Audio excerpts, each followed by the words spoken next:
glad to see you dressed up, Tommy. There we have it. It's the first time being together in a while. Look at you, suited and booted. There you go. Have you Big not smoke. seen? I got It's fully the tugged out. warmest day of the year. It is roasting. I can't take off the jacket because it is melted to me. What are you doing? I had to do a photo earlier on for UNICEF. So I was, yeah, exactly. Always, that's my go-to. You can't come after me. I mean, I've literally shorts that are filthy because I was cutting the lawn. I've got the t-shirt on, and you've come in looking like that. You've honestly got a pair of, like, what are they? Flip-flops on you as well.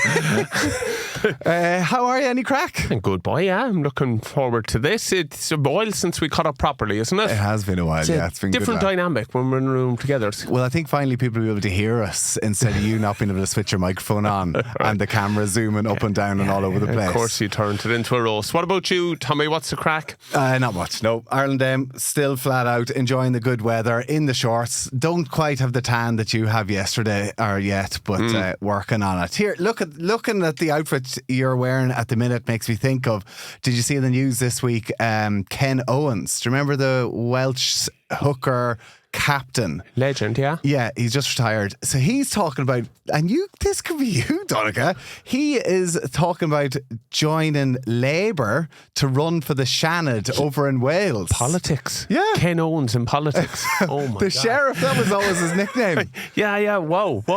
What is it about hookers and politics? Well, I always thought Rory Best to be a politician too, didn't he? He is a politician, isn't he? He's if ever you heard someone saying, Ulster says no. Yeah. It's Rory. Well, actually, it's just Rory says no to anything, bar, you know what I mean? A few pints and Would crack. you come on and have a chat with us here, Rory?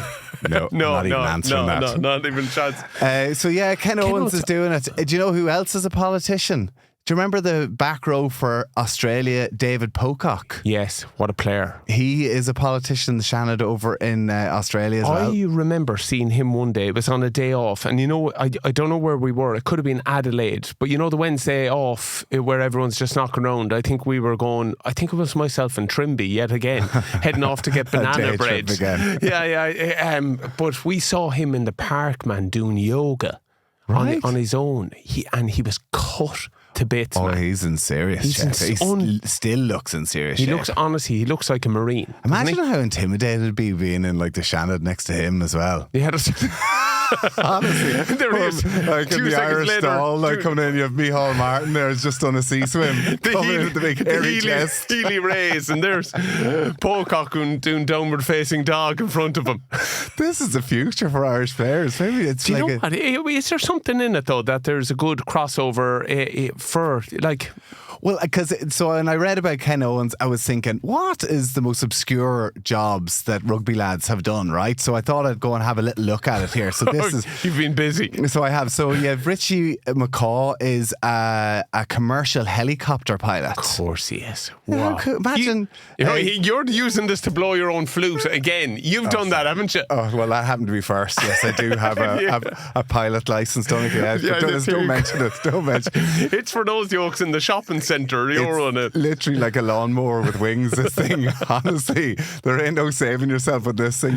Actually, I will tell you about that another time. Strings is a pilot as well. No, he's not. He is. Tiny little pilot. Does he have a booster seat? He's got that yoke that they bring into the cinema. You know, when he goes to fly the plane, he's there. I got to put up my booster. I heard. So has he actually got a pilot's license? I think so. No. Sorry, he's at the point where is this right? You need to do a certain amount of hours. Yeah. So Victor Costello. Victor Costello flies for Ryanair. Yeah. Does he? Yeah. He does in and out of Stansted, as far as I know. That's amazing. But I didn't know Strings was. I heard that, but then you just see his Instagram and he's just with the sunglasses on, his top off, doing crunches like Pocock. There you go. Right. Okay. Well, there we go. 2 pilots, 3 pilots, loads of pilots. Loads of pilots. Like, it's hard to find obscure jobs. So most of the Irish lads just go into like coaching or coffee shops. That's literally it. You have Heaslip, who's all tech. He's techie, yeah. Mata Fafika, right? He was a player with Connacht. He's done his apprenticeship for plumbing. No way. Yeah. Brilliant. You have Jack McGrath. Do you remember Jack Yes, McGrath? what a Prop, player. Lion, loose head yeah. prop, Lion as well. He's got a haulage company. I know that. I met him going on holidays, man, and he honestly, what a player, but he looks like a trucker now as well. He does. You wouldn't cross him. Got the one arm. He's got a tan on one arm. And anytime he's leaving, he gives a go on, Jack, you beaut. Like, so he does crane hire. What? Yeah, literally. So he has a big HGV and he does the crane and whatever else. Amazing. How random Wow. is that? Wow. Lewis Stevens, David Pollock, they are former lads I used to play with up in Ulster. They're doctors now. Are they? Yeah. Wow. Yeah. I don't know about this one. Do you know Harry McNulty? Do you know he's from the Sevens? Yes, yeah. Someone told me, because I got in touch with Paul Marshall, who's one of these player development officers. yeah. Now that's another job. Yeah, there where you go. Marcus and the lads. Yeah, where you go off and you teach the rugby players how to spell. Yeah, exactly. None of them give you any interest until their contract's cut and they're there. Marcus? Tell the story about Derval O'Rourke doing that one. Have we done that before? I don't know. Have we done it? Derval O'Rourke, of course, was a player development officer in Munster. Yeah. And she was coming in, and what they do is they kind of look for career progression for players for life after rugby on behalf of Irish Rugby, whatever else. And she had come from elite sport as well, and working in athletics where they have to work unbelievably hard to get any opportunities. And to be fair, we know it. We are quite lucky in rugby. We don't have to work that hard. Well, we can have the crack at least. And we don't appreciate them enough. No. So Derv came in and she was on to one of the big universities, and they had offered to give one of the squad a master's. It was Smurfit Business School, wasn't it? That was it, yeah. So Smurfit, it was going to be a full-on master's. They were going to kind of like scholarship the whole thing, put people through it. So she was there, listen, I've no doubting you're all going to want to get involved in this. So maybe... Was this like a player meeting? Yeah. You know, they kind of come in and present and see what you want to do. And she's just going through and just outlining the different things that are available and stuff like that. But she left it with, because of demand, lads, you might... write me an email. We can catch up, but just why you think you should, warrant this unbelievable opportunity. And then on a throwaway comment, she said as well, listen, 3FE are willing to put on a coffee course. Unfortunately, it's 20 quid each to do it, and we're limited to 10 spaces. It's going to be one of the nights inside Alchemy or something like that, one of the coffee shops in Cork. But that's as a side. She said when she checked her email, there was 60 emails about the coffee course that lads would have to pay 20 quid for, and not a mention ever again about the free masters. And she was there like, this is the problem with rugby players, you know what I mean? She'd put on 3 coffee courses for the idiots that were more interested in making swans and looking after them. The perfect flat white, and had to pay for it. And no one took up the Smurfit. No one, and she was raging. She was genuinely raging because she's right. Yeah.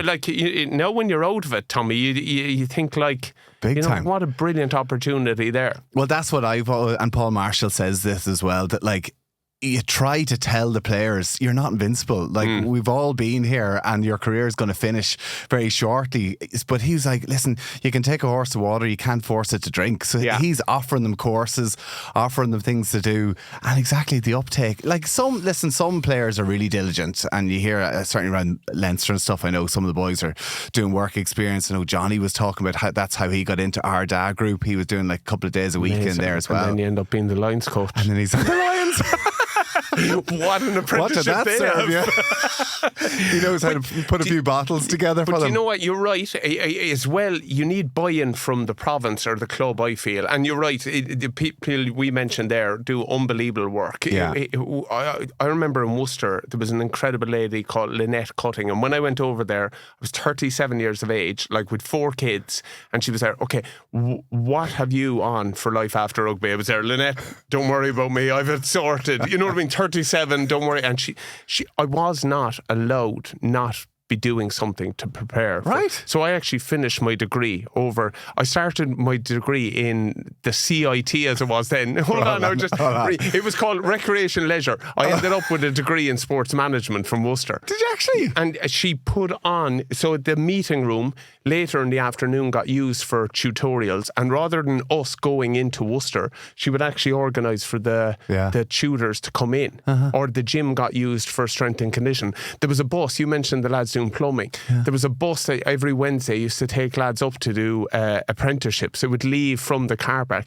It was the wildest bus ever, Tommy. The crack on the way home, they'd stop for a few cans. You know what I mean? It was full of all the islanders having the best time ever. Experience, exactly. A few cans on cans of Monster as well. Normally you see them in the morning and cans of all the stuff on the way back ready up for the the road. afterlife. But those lads were doing, honestly, electricians, plumbers, carpentry.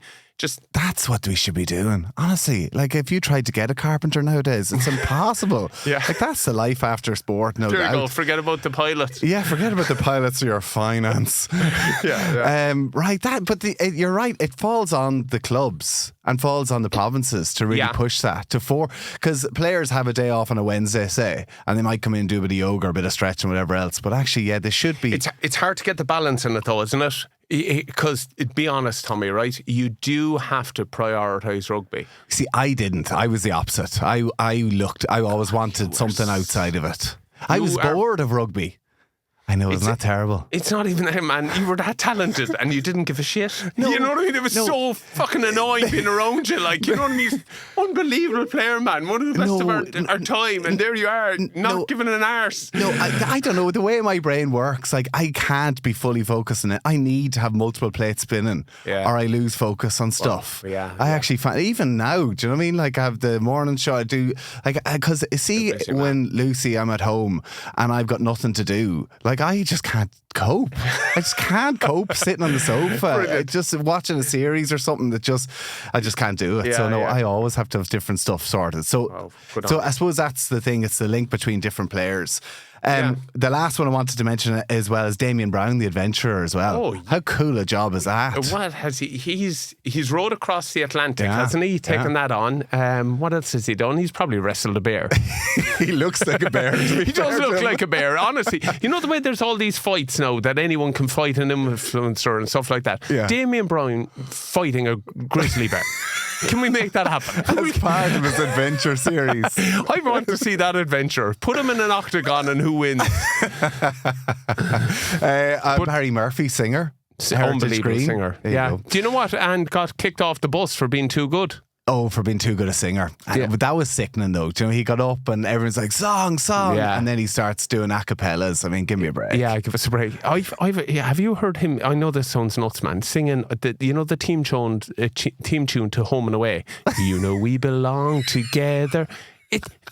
Man, I'm telling you, if Hermitage Green aren't doing that at every concert, man, forget about it. It is unbelievable. No, man, I love it. It's deadly, man. It's deadly. Well, that's a song all our age group would definitely know. Honestly, you just have to open up with the first line and take it away. But then Barry Murphy being sickening. It's so good. You can't get with him. And to be fair with him, he would want to show off in front of the crowd.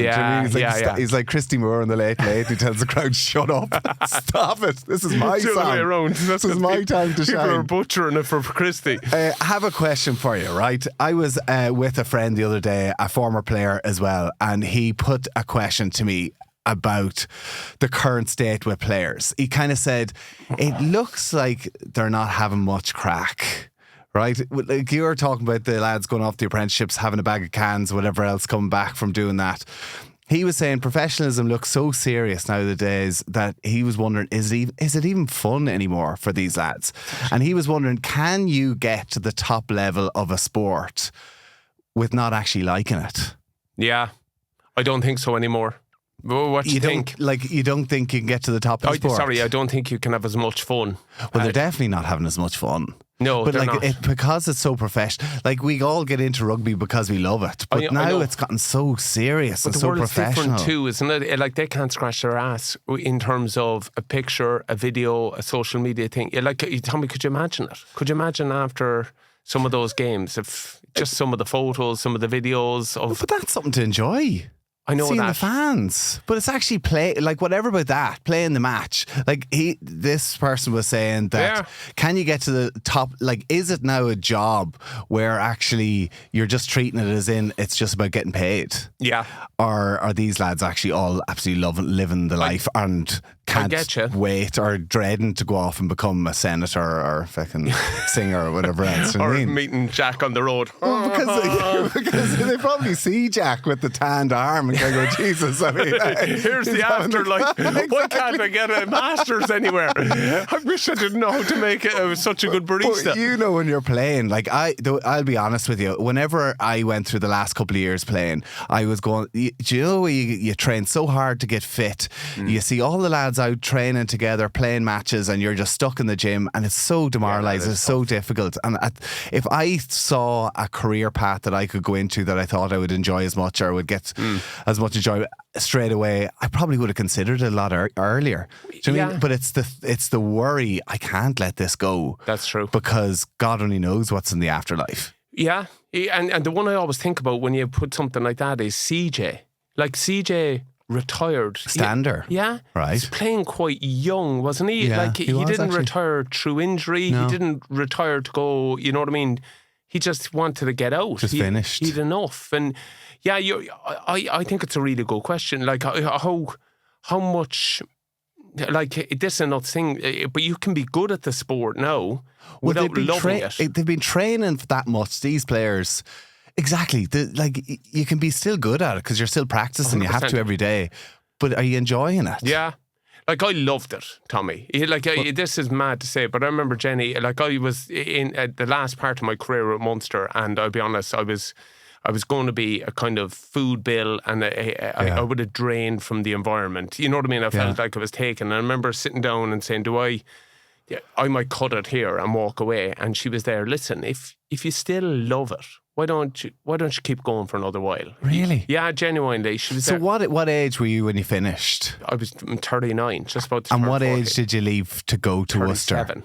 Okay, so you had the decision at that age. 37. Go, do you know what? Maybe I've had a good run. You're 100% did. I was here. done there. And it would have been like, and I know this sounds nuts, but being a one club man would have meant everything to me. I didn't want to go, but I knew I could stay in the environment and hide, if you know what I mean. See, that's another thing though. Stay in the environment and hide. Oh, yeah, it would have killed me. It genuinely would have. Stay in the Munster environment and hide. hide. I would have felt like a fraud. You reckon you could have got another contract in Munster but not get picked? I actually signed out of a contract with kind of 18 months to go. Oh, right. Which is kind of like... But you knew you weren't getting picked, so why so bother what's the be point? here? Yeah, exactly. Whereas... I wonder, you know what I mean? If I didn't love the place as much, the easy thing to do there was use that 18 months to get myself sorted. Go off, ring Derv, ask about the Masters, you know what I mean? Exactly. Be doing flying planes, hang around with Jack. Derv, come round to the house, I'll make you a cracker flat white and you can tell me about the Masters. Tell me about this Masters you're chatting about. Did you ever read Andre Agassi's book? Yeah, incredible. And him talking about getting to the very top of it, but hated tennis. Yeah. And then even Derv, right? Derv, like athletes, or I kind of think of swimmers. How can they enjoy that? Yeah. You know, like they go into a swimming pool, they swim length after length, they're just looking at the black line at the bottom of the pool, and they get nowhere near financially the rewards a rugby player does. Yeah. Like they're obviously doing it for themselves, or the rowers, the two lads, like the rowers and stuff, like putting yourself through hell. Yeah. What? I don't know. I just think. But then when you're in it, Tommy, man, there's nothing like pushing yourself to your limits, isn't there? You know what I mean? To see how far you can go. Can you? So is it an internal drive? No, well, that's what it was for me a little bit. And like, I'll be honest with you, I didn't have the talent like ye did. You know what I mean? Like I'd look around our dressing room, I'd be like, oh my good God. Like, today's the day you get found out, Tonners. But listen, because that's the way with the winger as well. Do you know, your speed starts catching up on you. You have young lads like that, Robert Balakoon. That was the day that I finished. We were playing touch rugby, whatever else, and I had the angle on him. I was coming across. I thought, I've got him comfortably here, and he literally, I probably only was still in second gear. He just rounded me. I face planted on the ground. I said, that's me done. You can remember that moment? I remember it so well. I remember coming off the pitch going, I can't do it anymore. It's over. Yeah. Wow, that's amazing. I'd won in training with Ted Hill, who's playing now with Bath, but he was 18 with us in Worcester, and I remember he ran, you know, like I keep on going on around the corner, and I filled in the kind of pillar on the short side, and he ran that tight line to it. hidden, and I didn't see him till the last minute. And I remember the collision, man. You know the Eddie O'Sullivan phrase of tasting your fillings, that phase of tasting metal. And I knew, like, this kid is 18 years of age. He hasn't even started to develop. You know what I mean? And like that honestly rocked. You know what I mean? My ancestors fed that hit. Honestly, from an 18-year-old. But he was out to put one on you. Like, you remember being that person. I do, but the worrying part about it, man, he wasn't even trying to do me. It was just like you were saying there. He was just going about his work. He was such a freak. He was such an incredible athlete that, like, he honestly, he was in third gear. What was your body like when you were 39, like 38? Were you anywhere near the athlete that you were when you were like 20s? Well, sorry, if you know me, honestly, I'd one gear and I'd that all day long. Stop and slow. But what I did notice going was the ability to recover. That's what did me. So basically, I remember honestly being like 22, 23, and even small things, you know, the burns you'd get on your face or different things, you could see them going overnight. And then, like, honestly, there you are, 37, going, I've had this since November. And it's June. You know what I mean? It's going fucking nowhere. That was the sunburn. But it was just that's what I think goes, that ability to recover and get right. I don't know if you've watched a snooker end, but like Ronnie O'Sullivan, do you mean, like, what age is Ronnie O'Sullivan? How does a fella like that still remain? Like, I think there's 3 lads from that vintage are still into the final or semi-finals or whatever the snooker. I mean, random at the minute. But I just wonder, like, what's the difference? What is it that can make a player with experience stay at the top for so, like the tennis players, Djokovic, Federer, Nadal for so long? Yeah.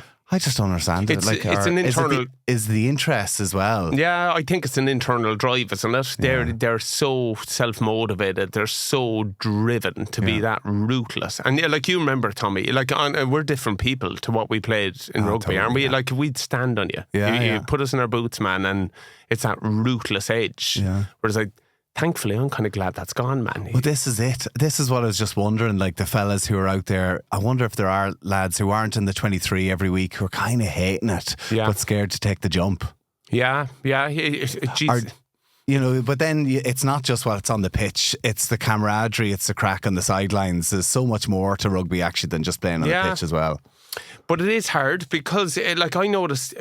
Like, I played rugby always because I loved it. I absolutely loved it. And still, I'll watch any rugby that's going, genuinely.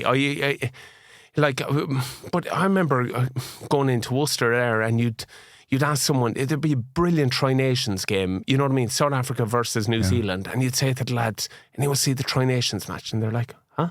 What do you mind? Like, why would you watch rugby? Yeah. And imagine being that good at something. But all the young lads are like that. They don't watch it anymore. Wow. No, they don't watch it because it's become their job now. Yeah, I think that's a worry. Like that's where professionalism has gone, and that's what this person was saying to me, because he knows that they're not really watching. They're not students of the game so much. They'll watch all their own stuff back, and they're, you know, watch the opposition they're playing, but they're not sitting watching the matches down the Super Rugby, whatever else. So they're not watching maybe other games in the English Premiership and stuff. Wow, yeah. So, it is interesting. It's interesting. Right, let's move on to talk about rugby. I suppose. Like, it wasn't a great weekend for Irish teams. Was it the first time in 9 years or 8 years that all four provinces lost, and the women losing as well, which is a real shocker. And Cork on, well done to Clontarf, well done, Clontarf. And of course to UL Bows as well. And women's, won the women's 2 brilliant games. We'll chat about it maybe in a while. What about, like, the Women's Six Nations? We do have to start with that. Because it was just a shame. It was a disappointing way to finish off what had been a really positive campaign. They've been on such an upward trajectory for the last almost year. Yeah. And obviously with the World Cup coming up, there's still a lot to be fought for. But I think just, you know, finishing third but losing to Scotland in that last game kind of left a bit of a sour taste. Look, there was a lot in it, wasn't it? I just look at the moment just before half time when you've that ball, just kill it and get into the dressing room. But then there's so many, like, I know this sounds nuts, but everyone says, leadership, but you got to learn, you know what I mean? And the only way you learn sometimes is little mistakes like that. You couldn't fault the effort, and with the amount of injuries we've picked up, like losing Dorothy, you know, and now hearing that she's out for Dorothy Wall out for the World Cup is so disappointing for someone that is so important to us. I think that gives it so much every time. But more injuries led to the team being kind of a little bit changed. But it was kind of good to see as well that Scotland are kind of going, okay, we know you're trying to make a jump to bridge the gap. Well, so are we. Yeah. Well, Scotland, like they have been made, like to be fair, a lot of those teams, the likes of Italy are even a cracker team as well. So it's just trying to close the gap on England. Do you know what? And France obviously as well, but England, geez, are just so it good. worried me though in a way as well for the men's game and the men's Six Nations coming up. The men's Six Nations coming up next year. So the way they changed the format, so our girls did 3 internationals in a row. With the one gap in the middle, the 1 week as opposed to the 2 weeks. As a nation, I think that's going to hurt us the most. It's going to, like, we just haven't got the ability to constantly, week in, week out, have 3 internationals in a row, man. That's cruel. It is, but then in November they play 4. And on the summer tour they play 3. But anyway, that's I know the attritional rate of the Six Nations and stuff as well. I think we're going to get to the last week with loads of injured players. Yeah, but I don't think that's a bad thing. I know it'll hurt Ireland because we have a smaller player pool, and of course it'll help the bigger nations, but I actually just think it'll concise the Six Nations up a little bit more. Why are we rushing that? Like, go through. No, just hold on. The 2 weeks in the middle are too much. No, they're not. What's enjoyable rugby at the moment? The only thing that's keeping everything going is the Six Nations. Isn't it? No, I have to say I enjoyed the URC at the weekend. Yeah, agreed. But it might. And to be fair, this, if you don't enjoy rugby at the minute, like, this is as good as it gets. This running. Well, Six Nations and then through to knockout stages. I mean, obviously the European Cup semi-finals. Totally shit on my point anyway, Tommy. Thanks a million. Go on, make your point. I like the Six Nations. I like the tradition of the, you know what I mean, 2 weeks break week, match break week, and then last 2 ones. You know what I mean? If someone gets suspended or gets injured in kind of 1 and 2, they've every chance of maybe making it to the last one. But no, we're just going to run it off, and we're going to, like, why are we messing with the best thing? I see it, but it's again the clubs getting the control. The likes of the French League obviously want to, you know, if they're going to release the players, they want to shorten up the Six Nations. And I kind of think, like, with the URC at the minute, right? I look at Ulster. The Ulster Sharks match of the weekend was probably, the first half was the best I have heard the Kingspan Stadium in years. Like, Ulster, to be fair, first half were excellent and just don't have the squad and the strength and depth to be able to follow through on it up against a star-studded Sharks team. But I think the gap weeks of, like, URC breaking for 6 weeks in the middle of Six Nations, breaking for the 4 weeks in the autumn, it ruins the consistency of it. I totally agree. Club games should drive on during internationals, and you're as deep. You know what I mean? You everyone steps up. Blood through the young players. Give the academy players a go. Honestly, you know? I totally agree, because what ends up happening is we are so reliant on the same pool of players that we want to all see at the same time. But if there's no window to give them opportunities, and then when you actually, like, look at, I'm just looking at the Munster, Ulster, Connacht now. Now you actually need the depth. Totally. But you haven't had a chance. You haven't had a chance, because during those follow weeks, or the weeks where the Six Nations is on, like, Ulster, Munster, Connacht and Leinster supporters all lose interest in their club, in their province, because they don't get to see them during and to be fair, with the more Leinster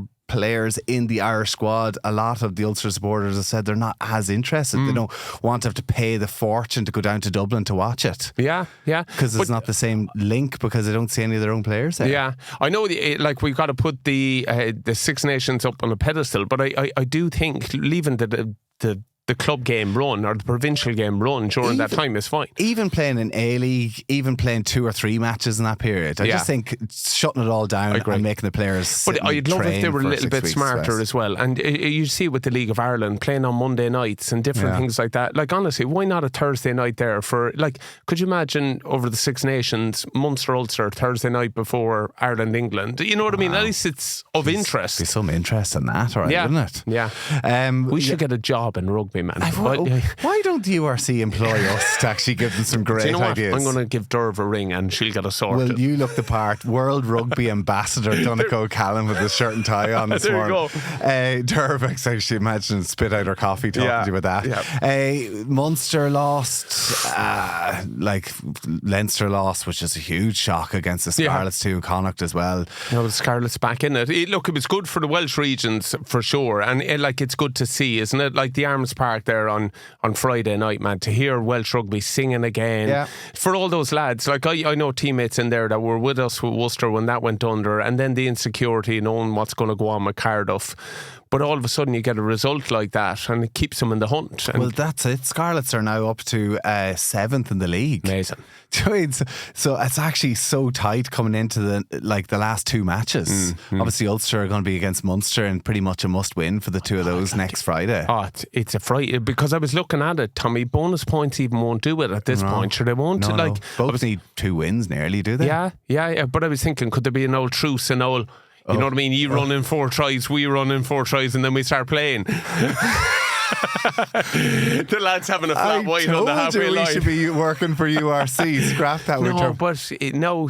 But it's a fright that, you know what I mean? One of them probably isn't going to make it. No, and there's a real chance of that. Yeah, exactly. So, it is good for the league that the other countries are coming into it. But you'd worry about the state. Like Leinster obviously playing the European Cup semi-final this weekend. You were talking last week about how they're going to nil Northampton. Obviously, that shock of Scarlets. I don't know, going into a week. You never believed in having to lose or train hard or have a bad training session to bring out the best in you. I kind of like that. But Leinster in years gone by have rested players. Well, that's what they did again, that one, wasn't it? But it hasn't worked for them. Oh yeah, of course. Maybe remember, because we were saying should they try things, but it looked like with the Scarlets they were doing the same thing again in terms of putting out a under-resourced team. The week before the semi-final. Yeah. I don't think there's any fear of him for that semi-final though.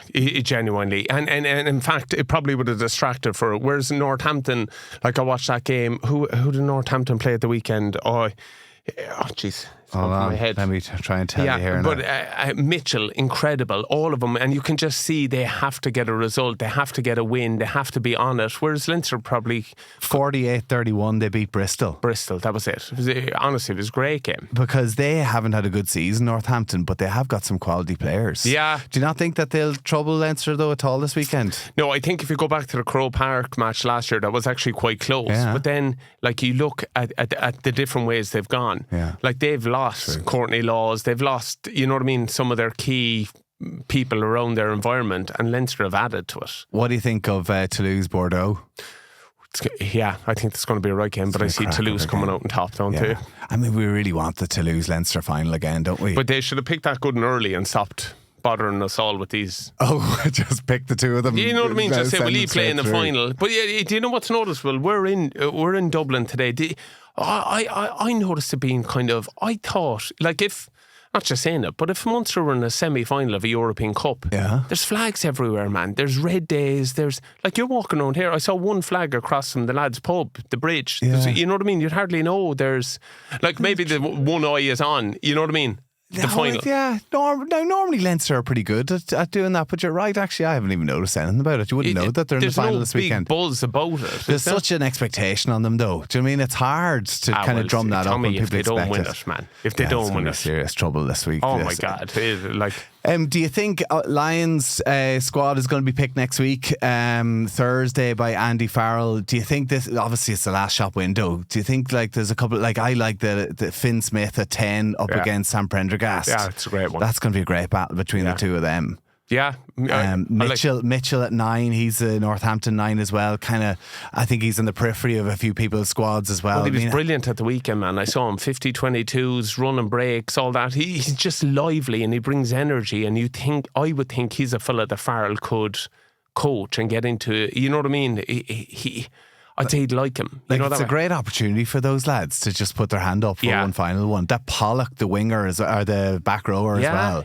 He's a cracker player. A great player. But also, I always found it, I don't know about you, but I know people say the Lions isn't there to blood guys but I do think if you bring a young fella on a Lions tour, remember it used to be the thing, Will Greenwood, Earlsey with us, I think it's quite good for a squad to have a... Oh, it is. You need a character. And there is always a young fella. Yeah, but you do need actually someone that's properly, nearly internationally remember wet. poor Earlsey turning up then as well. Oh. I mean, it's actually sad now you see him write about his book and the anxiety and stuff he had over that sort of period. But and the youngest player has to carry the Lions mascot everywhere and everyone's stealing it on you.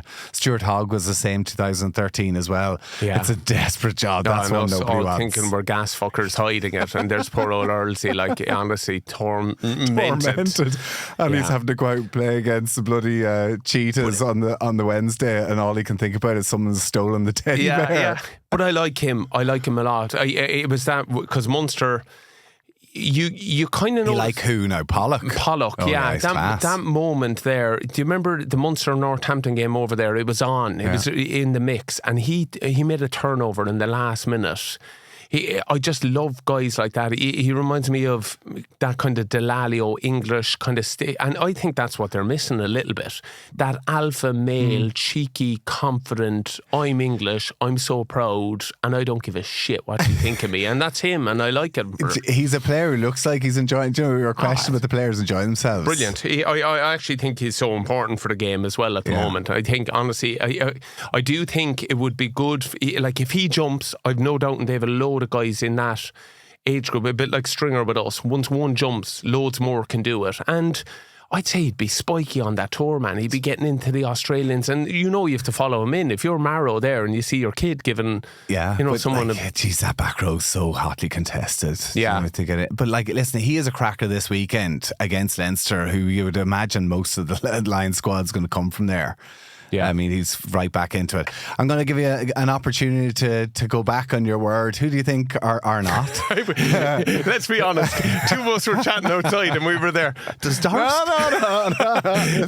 Does Doris skipper us? And then both of us went. I think there's a clip from the start, like episode 1 or 2 of us going, guaranteed, if there's one sure thing in this earth is Caelan Doris is going to be the Lions captain. Well, do you know what? He should name him captain because honestly, Farrell's, the way the media has turned, regardless of what happens, I think they are looking to kind of go after him, I feel, a little bit. Ever since the Sexton announcement, there seems to be this kind of pull away of, it's the Irish kind of It's a bit much, is it not? It is, completely. Yeah. And then they're making the likeness with, you know what I mean, Clive Woodward in 2005, before we even travel, man. You know what I mean? Oh, right. They're actually talking about like the tour itself, not just the coaching. Just listening to other podcasts and they're saying, are the Irish using this as a rehearsal for the World Cup? Like, how disrespectful, man. That, you know what I mean? Any coach would think on a Lions tour of anything else, bar the honour of the Lions rolling up. Actually, I heard George Ford talking about, they were asking him after a match because he played a cracker for Sale at the weekend. What would your thoughts about being and he's done 100 caps nearly for England at this stage. He just says that's the ultimate honour. I would do anything to get myself on that Lions tour. Yeah. But then when you hear that the other podcasts are saying this is just a run through for the Irish, it's not. We know that though. No, and I think for any player in any of the other countries to get picked in the squad this Thursday, and there's 2,000 people going to be there for the United. It's mental. That is in wild. London. I know. Who's going to be turning up for that? We should have gone. We still probably can. Honestly, when you get on to Richie McCaw to give us a flight over, Richie, can you pick us up and drop us off at that? But could you imagine, Richie could drop us off, Victor can take us back. But I know what would happen. They'd go like, Ulster and Ireland, Tommy Bowe, and they'd be like, hey, and they'd go Munster and Ireland, Donncha, Callan, and everyone go, what? Boo. Because there's going to be a reaction to the announcements, isn't there? When they're there, exactly. The popular ones won't be getting a shout out. Do you remember your Lion selections? Yeah, incredible. Did you? So for people who are listening now, whenever you hear on the television, that is when the players hear as well. Kind of people think, you definitely got a tip off. No, you don't. We didn't. We were sitting there Well, actually, both times I was training. No way. Yeah, so Wow. with the Ospreys in 2009, with Ulster in 2013, they decided to make us do a training session to take our mind off it. Yeah, okay, yeah, that's tough, isn't it? And my biggest memory from both of them is not actually the lads who got selected, the lads who missed out. 100% it. That's always the way, isn't it? Because I watched it in 2005 just purely to see who was going on the lines, man. And I'll never forget, because I have this surreal moment where it's me, man. I'm there like this. What, you didn't even think you were going to get selected? Tommy, I wasn't even playing for Ireland, man. You know what I mean? Like How did you get selected? It was Clive Woodward's tour. He took about 20 of us. So that was the one 50 of us. That was the live one. It's like, who? Yeah. All right, so you were just watching out of interest. I was watching it as a rugby fan, man, and then I'm on the telly, and when everything starts going slow, this kind of like, and I just remember I was at home. My mom was there, my brother was there, and like we ended up, honestly, we were in our front room. We ended up out. By the time, next thing I remember, we were in the back garden jumping around the place. Oh my! It was just one of these kind of, what is going on? Wow. And then yeah. What about 09? 09, you were I watched. a shoe in for that one. No, but it, like you said there, I watched that because we were doing a weight session, and I should have done my weights and gone home and then come back in. But I remember kind of thinking I'll hang around here. But it wasn't till they start the kind of procedures of it, like, and they were like, "Here's the lines," and I was there. Oh my God! If this doesn't go my way. I know I'm gonna be off I'm gonna bawl my eyes out here. You know what I mean? No, I'm in the wrong place. It's a horrible place to be. We did it in 09. I remember we were training in the barn, the Vale of Glamorgan. Remember that big place, the indoor training pitch? And at that stage, the Ospreys had a hell of a team, so they were expecting quite a few of the players to win. But whoever was watching it, one of the assistant coaches, whatever, was watching it, and then we saw, and we're all trying to concentrate on the training session. No one could obviously concentrate. Our mind was elsewhere. But at the end of the session, anyway, we saw him coming down with a piece of paper, and Sean Holly pulled us all into a circle. No way, a double announcement. Yeah, and he went and he just said, "Right, I'd like to say congratulations to all the guys who've been selected for the Lion squad." And he went through the names. I think there were 9 players from that Ospreys squad named in the Lion squad, 6-9 anyway. Of course, yeah. But the one player who missed out, that was Ryan Jones, who was the captain of the Ospreys, captain of Wales at the time. Well, but then didn't he rock up? Well, he did later, but there was an injury and he ended up coming. But I remember just like we're all there like delighted, and then you just see Jughead, that was his nickname, on the side, on the periphery, exactly wanting to cry. It's honestly, because if you're in the mix, to be left out at that point, man, you're so vulnerable, isn't it? It's horrific. And then this is a cruel part of it, but we're going to have a squad that's named, and we mightn't have lads get on the plane. You know what I mean? Exactly what happened to Moss and Jerry Flannery, exactly. Quinny. Yeah. Just remember Quinny got the red card, got banned from it too. And then in 2013, again, training with Ulster, the squad was announced. I'd had a knee injury all year, missed the Six Nations and stuff, and got myself back playing in the European Cup, and the squad was announced, and it was as if nobody got it named in it. All of a sudden, like, the training session went on, backs went and stayed to train in one area, and the forwards went off and did a scrummaging session. And there was all this, it was really awkward, like, what is going on here? And then one of the players came over and said, "Well done, but Rory's missed out." And Bestie, of course, was the captain of Ulster at the time.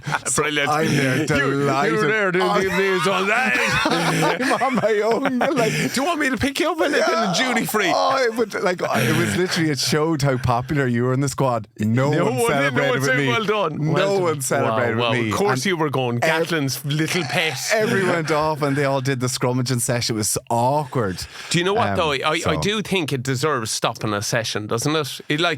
Rather than that, why not? If you're there and you're going to put on training, you know what I mean? Yeah. Like, everyone's thinking of it, and everyone there, it's the pinnacle. Do you know though, I actually like the distraction of it. What do you mean? Well, I suppose you're still getting the announcement anyway, but I don't think I would like to be sitting in a room watching the announcement with everybody around you. Yeah. And then your name, the alphabetical order, and it gets to the stage and your name's not called. Yeah. I don't think I could deal with that. Well, you'd be good and early, Bowe gone. Bowe gone. Right, okay, well, listen, let's finish off then. Let's squad announcement Thursday. I want to hear your second rows. Oh, look at you, looking to start. I'll do the back three, you do the second rows, and we'll find out next well, week. Marrow's going and... Right. You have to pick five second rows, I Oh, think. do we? Yeah. Or do you bring an extra back row? Oh, okay. Well, you see, Maro Toshi is going. Right. Yeah, and Tyke Byrne as is a going. 6. No, both as second rows, I right. think. Okay. But then here's the one, like, do you go James Ryan Baird, Joe McCarthy. You have George Martin, you have Ollie Chesham, Grant Gilchrist, Daffyd Jenkins from Wales. Yeah, they're all good shouts. Right, you have 2. Come on, you have 3 more to go. Can I just throw a stink bomb in there of someone that I think could go? Donncha O'Callaghan. Still got it. I still got it. Courtney Laws, man. What do you think? Any chance? Where is he now? He's in Pro League 2 in France. Right. But like just for last dance stuff. Wow. Yeah. I just... You'd be devastated if you're playing would you be Six Nations devastated? and stuff. And No, you shouldn't be, you surely. see, Courtney Law's not the fella that says he hates rugby. Again, That doesn't matter now. They all hate it. No one's happy. Doesn't want any of his kids to play rugby. They all want to be doing barista courses instead. Look, I actually get bad when it comes to picking squads like that. Okay, but of course. I actually think there's flexibility in the second row to do something a Of course little there bit is a different. back row, yeah. Courtney Laws. Okay, so Itoje, Tyke Byrne, Courtney Laws, 2 more. Joe's going, I think. Joe McCarthy, I'd bring him. yeah. And So then you've got I 2 English, 2 Irish. I bring Gilchrist. Yeah. Right. I just. But then Martin's good too. A lot of people saying Daffyd Jenkins, the young Welsh fella, as well. 22, no. Not getting your nod. No. Okay. Not. No But James then Ryan. I wouldn't. No James Ryan. It's harsh, isn't it? Isn't it? But then you have to be George talking out. Martin. Yeah, well, that's it. I wonder, will they bring 4 second rows? Look, Tommy, I'm not picking it. You can pick your backs, but like whoever Andy picks, Well, I'm glad to go 4 with him. second rows. Who's your 4 second No, rows I'm not. then? Whoever Andy picks, I'm fully behind him. Go on, you beaut. Go on, give me your back 3. Okay, my back 3. Stockdale. I have to say, Jacob Stockdale is the in-form wing. Everyone's talking about Tommy O'Brien is playing fantastic rugby at the minute. Jacob Stockdale, it is amazing to see him back on form again. I'm delighted. Can I ask you something? Is he a 15 though? Like he's playing 15. He only played 15 last week, and he played exceptionally well. But he's been playing well for the last couple of weeks. If he's fit this year, watch out for them in the summer tour. Because listen, Can I be harsh on a bit of a critique? Yes. With the injury rate he's had, Yeah. right, I don't think he can go down for small little injuries anymore, because you start questioning everything when he goes down to get his finger taped, or he got a slap in the nuts the other day and he went down. Of course that hurts. I know, that was a nasty one to just... It was. I know, but we've all been hitting the nuts, man. You can't be giving someone a hard time for that. I mean, fingernail or toe, all right, but I mean, banging the balls. Okay, all right, I'm sorry, and Jacob. they ran it in slow-mo as well. You could see his face. It nearly came out his mouth. Whose face behind him is just like, ah! It's like during the movie. Hot shots and like 2 nuts just come out of your mouth. There's nothing worse though when it happens and you know the physio comes out and you're there like, you can't help me. No one can help you. Do you want to feel if they're still there? Can you count them for me? Okay, Jacob, toughen up, will you? Sorry, Jacob. Sorry. Get your finger taped all you want. Okay, I'm going James Lowe. I think it's guaranteed. I think Van der Merwe is going to go from Scotland. Yeah. I think he's just an absolute wrecking ball. Freeman from Northampton in England, guaranteed. Blair, Kinghorn and Keenan. So I'm going 5 back 3. Oh, wow. So James Lowe, Van der Merwe, Freeman, Kinghorn and Keenan. Yeah. Actually, maybe I should... No, 6. I want to do 6. Sorry. Who are you throwing in there now? Tommy Bowe! Well, I think so. There's a lot of talk. Some people are saying Faye Wabuso, the winger electric for England. Darcy Graham's playing unbelievably well at the minute. But remember, you're saying about a young fella, you need a character there. Mac Hansen has to go as a bit of character as well, doesn't he? Too. People would love him. Yeah. Listen, he's class for the Ireland media. too. You know what I mean? Because he's Irish. Oh, the fucking Irish. Yeah, well, that's the other thing. I mean, like, Farrell probably has to weigh that up. Big time. I hope he doesn't change or go away from. He won't either. He won't. He knows what he he's about. just pick Johnny, for God's sake, on what was already an Irish squad. Yeah. But I think, though, Mac Hansen's different gravy. He's just good crack. He'd be good, and it's all about squad men over there. So that's fine. Tommy, this sounds nuts, right? But you actually have to value that, don't you? After being on a tour. It's so important because it's a long trip, and particularly if things aren't going great. Yeah, you need them. Yeah. You need the Poleys, you need the Andy Powell. There's make the tour characters, man, that are just vital to it. Absolutely. Let's finish off with the AIL. So, of course, UL Bows beat Railway for the women in the Aviva last weekend. At the Date, man. At the Date. Both games were at the Date, weren't they? Yeah, it was. So, Clontarf, you went up with the young fella. I went up with Jake, my little boy Jake. Jake and his buddy Jake. So, two of us went up on the supporters bus. Right. It was a great day. If I'm being honest, can it be a little bit harsh? Oh, of course you can. I don't. Leinster didn't put on a good enough spread for the Aviva wasn't right. No, but it is a bit of a dig. I can't understand for our amateur game why it's played on a Sunday at 4 o'clock. Like, we didn't get, Jake's 9. He didn't get to bed till 11 o'clock that night on the last day of the Easter holidays. Totally, that's desperate, I understand AIL final weekend, you want to make a special thing of it. But if you did something there on the Saturday and make it club day, make it, the way you it was kid day in the URC. Okay, I should be happy with that. I do agree with you. Yeah. But just like Nina played UCC, right, for promotion, and Skerries were taking on Middleton. I'm wondering, is there any way of running it that you actually have all those clubs playing in the Aviva on the Saturday? Because it's an amateur game. I just felt for the players. Imagine it if you get home Sunday evening, they didn't get back to Con till about work. And then they're into work. Leave them enjoy it, man. No, you're right. And I actually think instead of having it the weekend of a URC weekend, why not having it on the weekend of Europe, where you might only have one of the provinces playing in it, like Leinster this weekend? A lot more people will go to sport. Yeah. Look, I'll be honest, we have an unbelievable, brilliant underage, but none of them could really go because it just... I didn't even think of that. It just made it really, really tough. Now, I don't want to take away from the fact, but I just thought... My old man gives out about that sometimes with Ulster, the way they put finals on as well, put them on in the evening times. Like, for God's sake. Yeah, just think we're not all living in Belfast or Dublin. Yeah. Do you know what I mean? Just make it... I just think they should put a little bit of thought into the club game there and just make it and genuinely think of the players first. Genuinely think these are amateurs playing the game that love the game and they deserve to celebrate or commiserate with each other. What was great, we saw you on TG Cahir. Oh yeah, I'll give you a laugh though. There was a group of lads sat in front of us. You looked so giddy. I was giddy. Getting the tan in the sunshine. I went over the sunny side. So I was there with a few of the under 10s and a few of the coaches from the under 10s. But a group of lads sat in front of us that had been out the night before. And I actually think these lads should be used for for supporters for the Aviva, because they got their drink at the start and they did not budge till half time. Oh, what? They had a couple of pints? They honestly made good use of their hands. Well done. And they did not budge. But one of them, I think his name was Mike.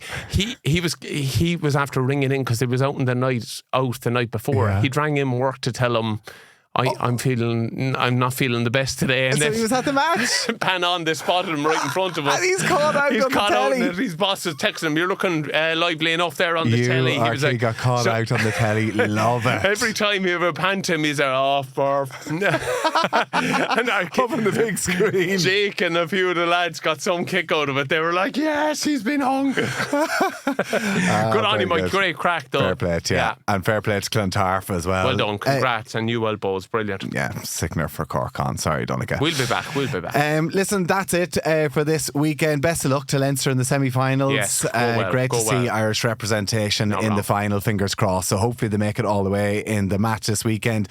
And best of luck to all the other Irish players in the squad selection next weekend. We'll all be watching. We'll go through it next week. I would definitely pick them. That's another week on the Offload podcast. Any questions, send them in to us. Get in touch. Make sure to like it and subscribe. We're not sure why, but it really does help. We've no idea what it does. Catch you next week. See you, Donners. Good on you, Tommy.